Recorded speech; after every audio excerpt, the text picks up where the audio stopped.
penularan SARS-CoV-2 melalui droplet atau aerosol. Dalam lingkungan keduanya berbeda. Droplet adalah tetesan yang berukuran di atas 20 mikron yang diproduksi saat batuk, bersin, berteriak, dan lain-lain.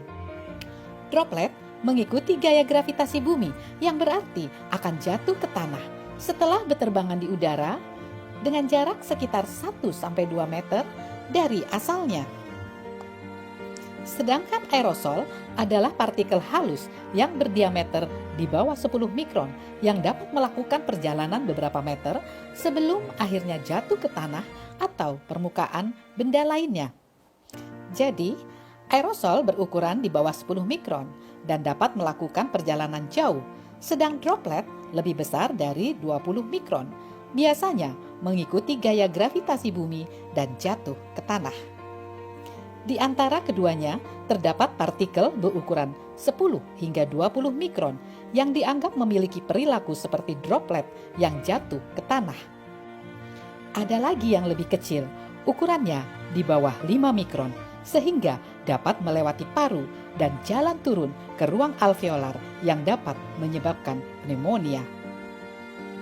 Untuk partikel yang ukurannya di bawah 10 mikron dan di atas 5 mikron hanya bisa menembus di bawah glotis dan diperkirakan berhenti di cabang trakea. Ketika droplet jatuh pada permukaan benda, individu yang tidak terinfeksi dapat mengambilnya dengan tangan dan menyentuh wajah sehingga akhirnya mereka dapat terinfeksi. Itulah sebabnya mencuci tangan menjadi sangat penting. Yang membuat masalah menjadi rumit adalah jika droplet mengering di udara dan dipengaruhi oleh kondisi suhu dan angin, maka virus akan mengambang, disebut droplet nuklei yang dapat menjadi aerosol juga. Pada kondisi angin yang mendukung, droplet dapat terbang lebih dari 2 meter. Bayangkan saat Anda berada di pantai pada kondisi berangin dan Anda merasakan semprotan air laut pada wajah Anda. Inilah droplet yang telah menjadi aerosol. Bagaimana dengan COVID-19 atau influenza? Waktu bertahannya droplet akan lebih panjang ketika terdapat lintas aliran yang sering. Misalnya, pada lingkungan perawatan pasien dengan pintu terbuka, tempat tidur, dan peralatan yang bergerak lalu lalang, serta orang yang berjalan mondar-mandir terus-menerus. Untuk melindungi terhadap partikel yang berterbangan di sekitar kita, maka diperlukan masker agar diri kita dan orang lain terlindungi. Saat bersentuhan dengan droplet pada permukaan benda atau yang disebut vomits, perlu mencuci tangan dan harus menjaga jarak dengan orang lain. Jadi, bagaimana dengan COVID-19 atau SARS-CoV-2? Apakah ditularkan lewat airborne di udara atau droplet melalui vomits yang terdapat di tangan? Ternyata, untuk kasus influenza terdapat bukti keduanya. Mari kita lihat makalah dari Universitas Wuhan tentang karakteristik aerodinamika konsentrasi RNA dari aerosol SARS-CoV-2 pada Rumah Sakit Wuhan selama wabah COVID-19.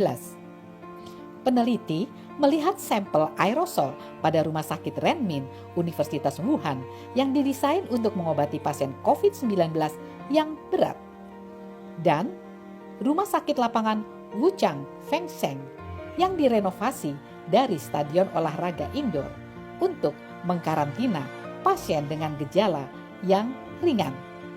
Juga pada area publik yang terbuka di Wuhan selama wabah, mereka mengukur konsentrasi RNA virus pada spesimen. Peneliti tidak melihat apakah virus pada spesimen ini dapat menginfeksi sel atau tidak. Mereka hanya mencari ada tidaknya RNA. Hasilnya, pada area perawatan pasien Rumah Sakit Fengseng, muatan virus pada airborne sangat minimal. Pada ICU Rumah Sakit Renmin tidak ada sama sekali. Pada ruangan dengan tekanan negatif dan pertukaran udara yang sangat tinggi di ruang ICU, CCU, dan bangsal Rumah Sakit Renmin tanpa efektif meminimalkan airborne. Rumah Sakit Fengseng merawat lebih dari 200 pasien dengan gejala ringan selama wabah. Mari kita lihat bagaimana konsentrasi RNA virus di bangsal pasien. Ternyata didapatkan nilai yang rendah dengan kisaran antara 1 sampai 9. Sedangkan pada sampel yang diambil dari 2 lokasi lantai ICU didapatkan konsentrasi deposit virus yang tinggi. Kemungkinan kondisi ini berasal dari droplet pernafasan. Peneliti juga mendapatkan konsentrasi SARS-CoV-2 yang tinggi pada toilet rumah sakit Feng Seng yang kemungkinan berasal dari nafas pasien atau aerosol feses maupun urin saat pasien menggunakannya. Kita telah mengetahui bahwa SARS-CoV-2 dapat diisolasi dari kotoran maupun kandung kemih seperti yang didapatkan oleh beberapa peneliti lainnya. Oleh karena itu, peneliti menganjurkan perlu sesegera mungkin memberikan perhatian ekstra pada desain serta penggunaan yang tepat desinfektan pada toilet di rumah sakit dan pada komunitas untuk meminimalkan potensi penularan. Perhatian utama pada penelitian ini adalah konsentrasi virus yang tinggi pada ruang staf, terutama pada ruang ganti, di mana staf membuka APD. Peneliti meyakini bahwa sumber langsung tingginya SARS-CoV-2 adalah dari ruang ini yang didapat dari bertahannya aerosol yang menempel pada permukaan APD saat dilepaskan. Aerosol yang mengandung partikel virus ini berasal dari alat pelindung diri pada saat staf medis bekerja berlama-lama di dalam area perawatan pasien. Sumber partikel virus lainnya adalah dari debu lantai yang mengandung aerosol yang berpindah dari lantai ke sepatu staf medis. Mari kita lihat bagaimana dengan area publik di luar rumah sakit. Ternyata didapatkan mayoritas sampel memiliki konsentrasi SARS-CoV-2 yang rendah, kecuali pada lokasi tempat berkumpulnya individu, yaitu pada lokasi sekitar 1 meter ke pintu masuk department store dengan pelanggan yang sering mondar-mandir, dan pada lokasi di sebelah pintu masuk rumah sakit Renmin di mana pasien rawat jalan dan pengunjung melaluinya. Hal ini juga dilaporkan oleh peneliti COVID-19 di Singapura yang mengambil sampel dari ruang perawatan pasien, anterum, dan kamar mandi.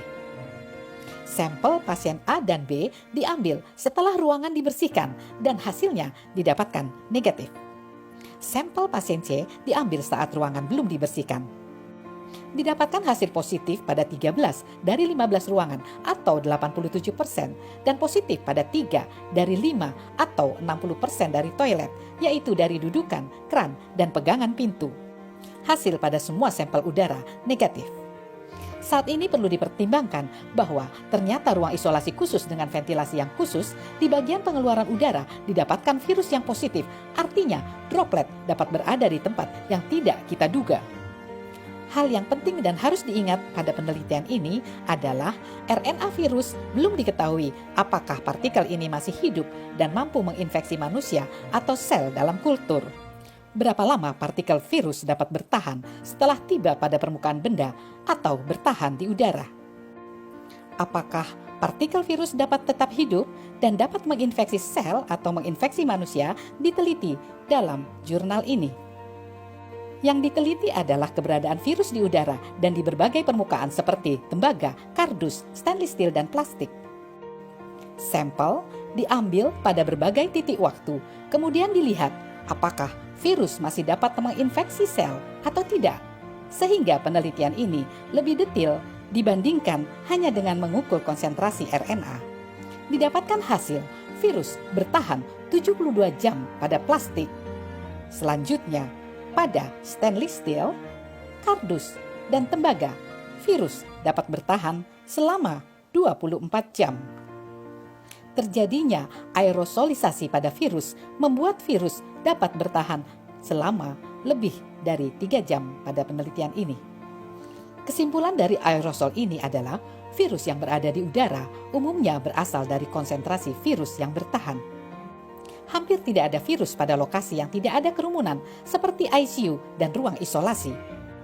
Sedikit virus pada area pintu keluar ruang staf, toilet pasien, dan didapatkan banyak pada ruang ganti staf medis saat melepas APD. Secara umum, konsentrasi virus pada udara rumah sakit dapat rendah, tetapi akan meningkat secara bermakna bila staf medis menghabiskan waktu panjang di ruang perawatan. aerosol dan droplet dapat terdeposit pada APD. Pada saat APD dilepas, virus juga dapat terdeposit di udara sekitar staf medis tersebut. Saat para dokter dan staf medis keluar dari ruang pasien ke ruang ganti, maka disinilah ruangan di mana mereka dapat terinfeksi. Data juga menunjukkan bahwa toilet dapat menjadi tempat penularan, sehingga pembersihan yang rutin dapat mencegah penularan.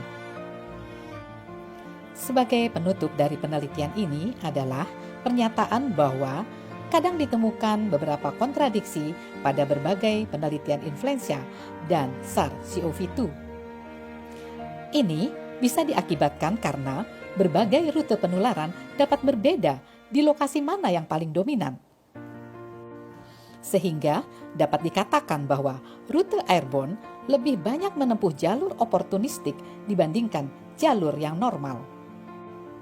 Artinya, rute airborne mungkin sangat relevan hanya untuk situasi tertentu. Jadi, infeksi airborne dapat terjadi pada staf di rumah sakit dan pada kerumunan. Cara infeksi yang lain bisa karena tangan menyentuh vomit dari droplet, kemudian menyentuh wajah.